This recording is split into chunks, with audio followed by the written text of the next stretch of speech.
एक बार की बात है, रायगंज नाम के एक गांव में मोहन अपनी बेटी काजल के साथ रहता था। मोहन एक छोटा सा व्यापारी था जो आजकल बड़ी मुश्किलों में दिन काट रहा था, क्योंकि उसके व्यापार में बहुत बड़ा घाटा हो गया था। मोहन, मोहन, बाहर निकलो। जल्द से जल्द हमारे पैसे वापस कर दो, वरना अच्छा नहीं होगा। अगर तुमने ऐसे ही समय बर्बाद किया और हमारे पैसे नहीं दिए तो हम तुम्हें घर से बेघर कर देंगे, समझे? घर से बाहर जाकर यहाँ तो अब मुझ पर कोई भी विश्वास नहीं करेगा, न ही कोई मेरी मदद करेगा। पैसों का इंतजाम करने के लिए मुझे दूसरे गांव जाना पड़ेगा। मैं वापस आते ही सारा कर्ज चुकता कर दूंगा। मुझे कुछ दिन का वक्त दो। अरे हमें बेवकूफ समझा है क्या? हमें पता है तुम्हारा रफू चक्कर होने का इरादा है। जो करना है यही करो और हमारे पैसे लौटाओ, समझे? गांव छोड़ के तो दूर, तुम्हें 4 कोस भी नहीं जाने देंगे। हमारा हिसाब करो, फिर चाहे जहां जाना है जाओ, हमें क्या। मोहन को धमकाकर चले गए। मोहन अपने भाग्य को कोसने लगा। हे भगवान, मैं क्या करूं? एक तो 2 वक्त के खाने के लाले पड़े हैं, ऊपर से ये लोग मुझे जीने नहीं देंगे। मुझे कोई रास्ता दिखाओ प्रभु।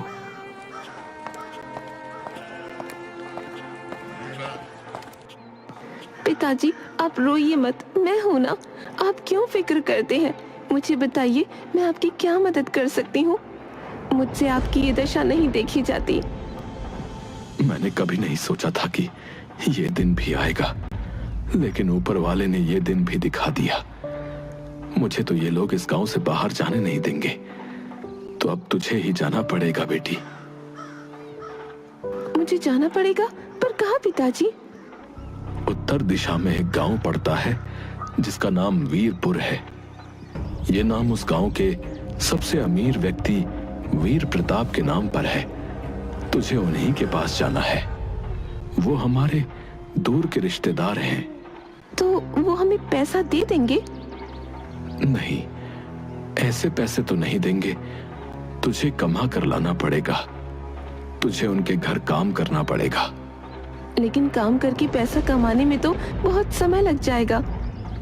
हाँ, मैं जानता हूं ये बात, पर तुझे पैसा सिर्फ काम करके नहीं कमाना है। तुझे उनका दिल जीतना है। वो ऐसे व्यक्ति हैं कि जिसने उनका दिल जीत लिया, वो इनाम में उसे भरपूर पैसा दे देते हैं। तो तेरा असल कार्य ये है कि तुझे काम के बहाने उनका दिल जीतना है, जिससे वो तुझे बहुत सारा धन दे दें, ताकि हमारा व्यापार दोबारा खड़ा हो सके और हम अपना कर्जा चुका सकें। ठीक है पिताजी, मैं आपकी बात पूरी तरह समझ गई। मैं अभी तैयार होकर निकल जाती हूँ। काजल फटाफट जाने की तैयारी करती है और अपने पिता को अलविदा कहकर घर से निकलने लगती है। ठीक है पिताजी, मैं जा रही हूँ। आप अपना ख्याल रखिएगा। मैं जल्दी ही वापस आऊंगी।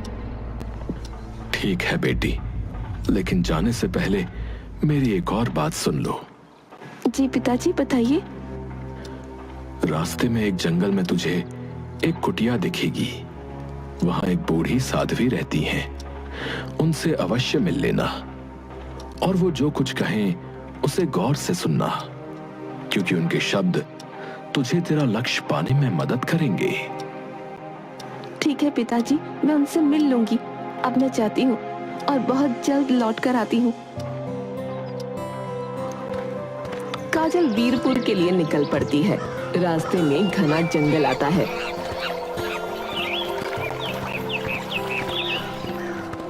जैसा मोहन ने बताया था, वहां उसे एक कुटिया दिखाई देती है। कुटिया से धुएं का गुबार उठ रहा था और अंदर से मंत्रोच्चार की आवाजें आ रही थीं। पिताजी ने शायद यहीं आने को कहा था। वो बूढ़ी साध्वी यहीं होनी चाहिए। अंदर जाकर देखती हूँ। मुझे अंदर जाना चाहिए।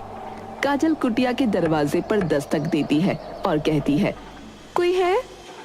आओ बेटी, भीतर आ जाओ। तुमसे ही मिलने की प्रतीक्षा थी मुझे। काजल कुटिया के अंदर जाती है। वहाँ एक बूढ़ी साध्वी बैठी थी।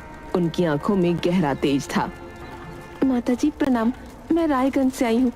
मुझे आशीर्वाद दीजिए कि मेरा कार्य सफल हो। आशीर्वाद तो दूंगी, बड़ी जल्दी में हो बेटी, तनिक धैर्य करो। बिना संयम और अध्ययन के कार्य सफल नहीं होते। जहाँ से कोई सीख मिले सीख लेनी चाहिए। तुम्हें कुछ सीखने की आवश्यकता है।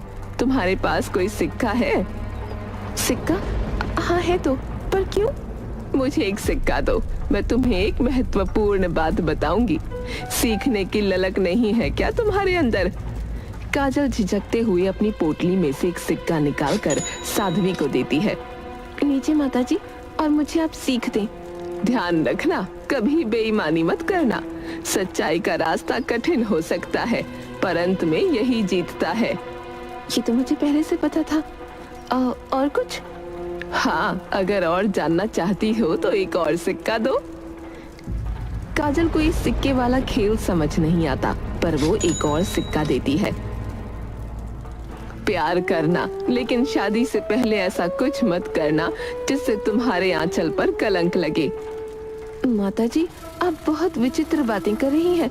मैं भला ऐसा कुछ क्यों करूंगी? और जानना है? अब तीसरा सिक्का क्यों न दे दूं, शायद कुछ काम की बात हो। लीजिए। जिसे मदद की जरूरत हो उसकी मदद जरूर करना, यही मानवता का धर्म है। 3 सिक्के खर्च हो गए। साध्वी होते हुए भी ये सिक्के क्यों ले रही है? माताजी, अब मैं चलती हूँ। जाओ बेटी, अपने रास्ते पर सदा सच्चाई और अच्छाई का पालन करना। काजल कुटिया से निकलकर वीरपुर पहुंचती है। वहां वीर प्रताप की हवेली पर दस्तक देती है। कौन हो तुम और यहाँ क्या काम है? मैं रायगंज के मोहन की बेटी काजल हूँ। वीर प्रताप जी उन्हें जानते हैं। नौकर काजल को अंदर बुलाता है और काजल वीर प्रताप के सामने खड़े होकर अपना परिचय देती है और कहती है, पिताजी ने बताया कि आप हमारे रिश्तेदार हैं, इसलिए मैं काम की तलाश में चली आई। अच्छा अच्छा, ठीक है। रायगंज के मोहन की बेटी हो। ठीक है, तुम्हें रसोई में काम करना होगा। जाकर तारा से मिल लो। काजल रसोई में पहुंचती है, जहां कई नौकर चाकर काम में लगे थे। अरे नई लड़की आई है, तुम्हारा नाम क्या है? काजल। और आपका? मैं तारा हूँ और ये परी है। हाँ, और आज का दिन तुम्हारे लिए निरीक्षण का है। बस देखो कि काम कैसे होता है। ज्यादा इधर उधर ध्यान न देना, बस अपने काम से काम रखना, समझी? ठीक है, समझ गई। काजल देखती है कि वो लोग बेईमानी कर रहे हैं। अच्छे अनाज में खराब अनाज मिलाकर रखते हैं और बचा हुआ अनाज खुद के लिए छुपा लेते हैं। ये सब गलत है। मालिक को पता चलेगा तो क्या होगा? और ऐसा करने से मालिक की तबीयत भी खराब हो सकती है। ज्यादा समझदार बनने की कोशिश मत करो। हमें 15 साल हो गए हैं, मालिक को आज तक कुछ ना हुआ। थोड़ी बहुत चोरी से किसी का क्या ही बिगड़ता है। काजल को साध्वी की बात याद आ जाती है। कभी बेईमानी मत करना। उन साध्वी ने सही कहा था, मैं कभी बेईमानी नहीं करूंगी। अगले दिन काजल पूरी ईमानदारी से काम करती है। खाना इतना स्वादिष्ट बनता है कि वीर प्रताप चौंक जाते हैं।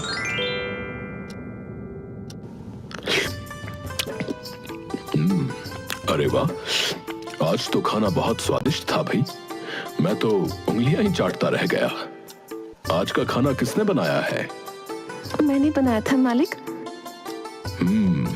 इतना स्वादिष्ट खाना तो मैंने आज तक नहीं खाया। इसका राज क्या है? किसने सिखाया तुम्हें इतना स्वादिष्ट खाना बनाना?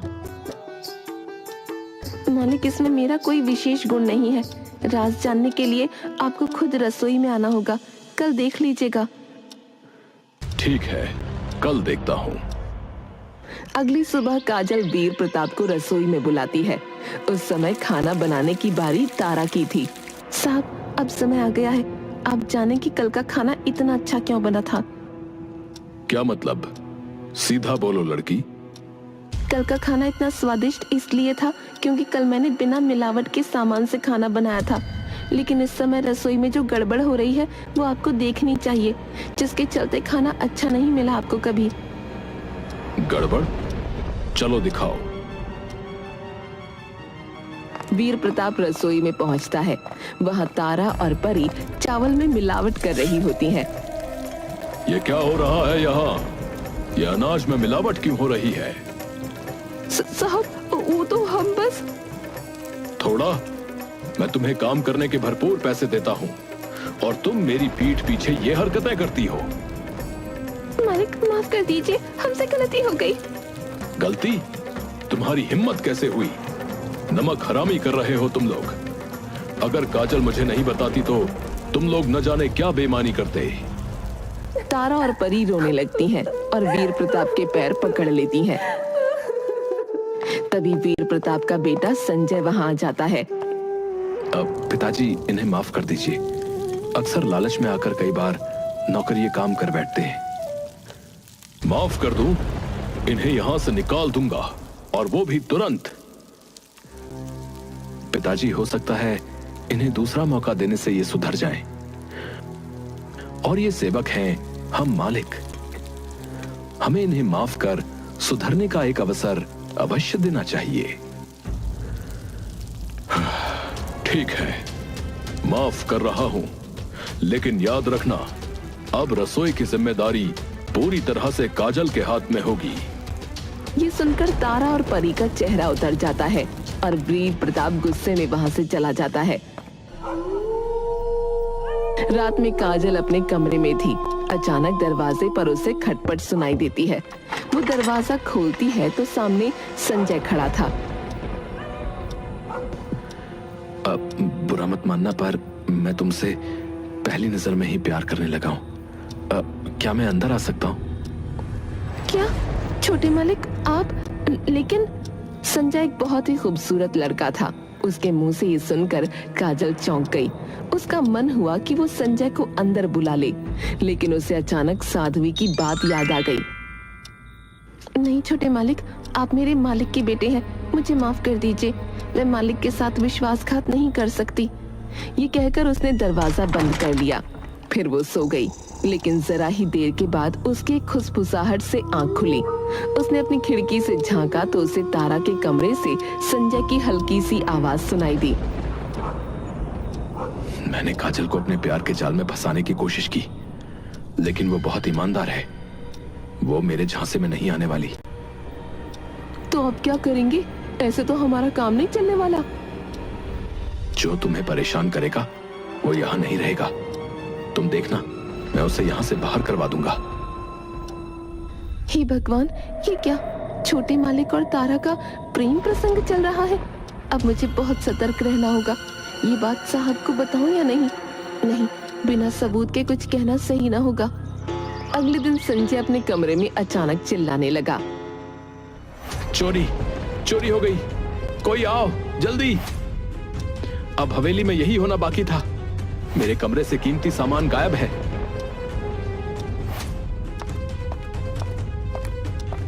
क्या? कैसे?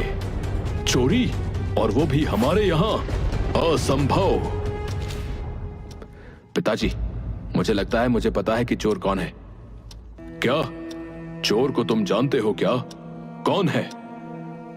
काजल।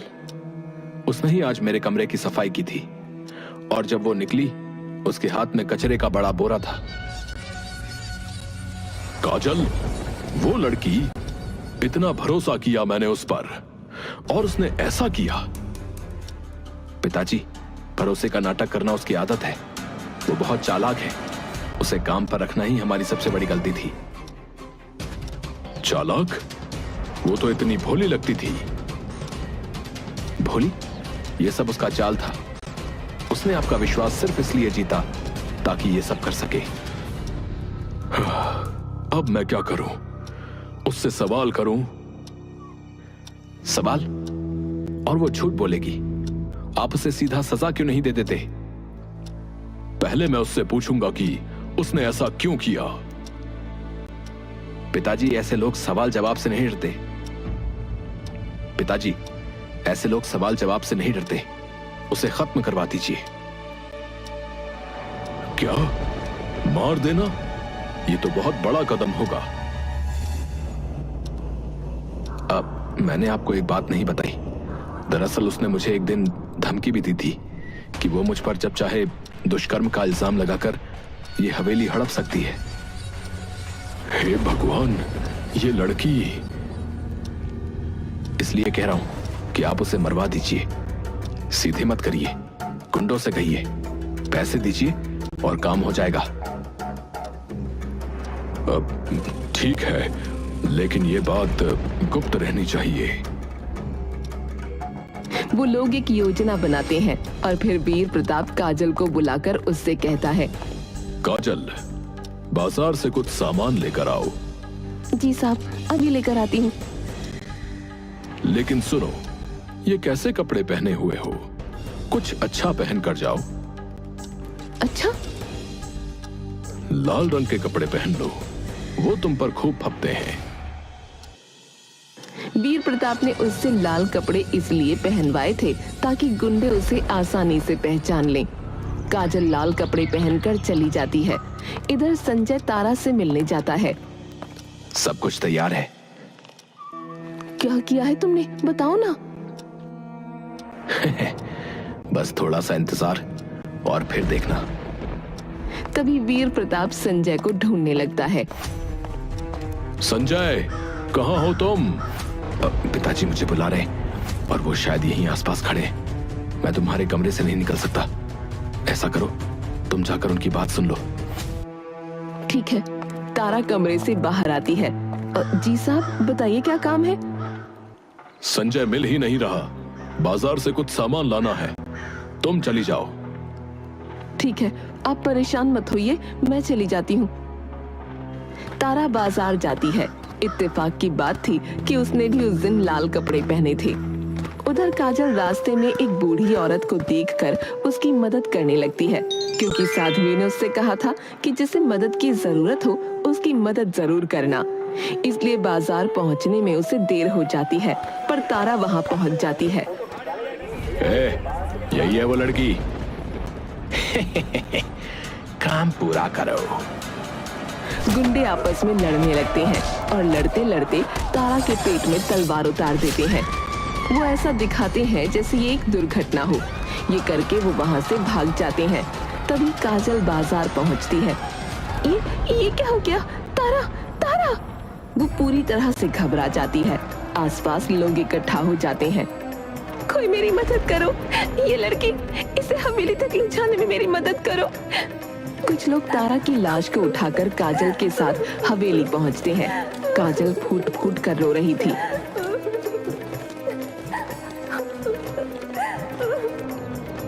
ये कौन रो रहा है? तारा है क्या? हाँ पिताजी, शायद वही है। काम पूरा हो गया, चलिए बाहर चलें। दोनों बाहर आते हैं और काजल को जिंदा और तारा की लाश देखकर हैरान रह जाते हैं। काजल, तुम? तारा, ये मेरी गलती है, मेरी गलती। शांत हो जाओ संजय, ये क्या बोल रहे हो?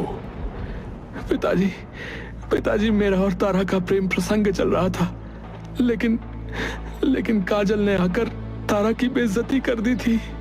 मैंने? हाँ, तुमने। इसीलिए मैंने और तारा ने तुम्हें हवेली से निकालने की सोची। तारा तुम्हें सिर्फ हवेली से निकालना चाहती थी, लेकिन मैंने तुम्हें मारने की चाल चली, पर यह चाल उल्टी पड़ गई। तारा ही मारी गई। तुम्हारी नफरत ने तुम्हारी अपनी प्रेमिका की जान ले ली संजय। धिक्कार है तुम पर संजय, तुमने हवेली की इज्जत मिट्टी में मिला दी। निकल जाओ यहां से, अभी के अभी। संजय रोता हुआ हवेली छोड़कर चला जाता है। काजल, तुमने हमेशा अच्छा ही सोचा और किया। मुझे माफ कर दो, मैंने तुम्हें गलत समझा। अब तुम यहां से चली जाओ। तुम्हें मैं इतनी दौलत देता हूं कि तुम आराम से अपना जीवन जी सको। वीर प्रताप काजल को पैसे थमाता है। काजल पैसे लेकर चली जाती है। काजल चलते चलते साध्वी की कुटिया पर पहुंचती है।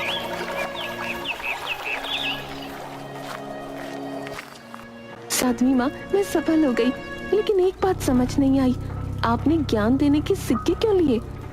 हर चीज की कदर होनी चाहिए बेटी।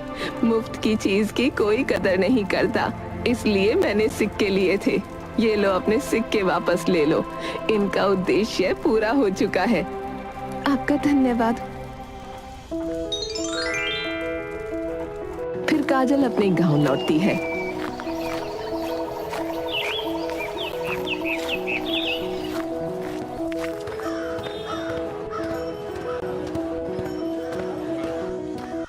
बेटी, तुमने असंभव को संभव कर दिखाया।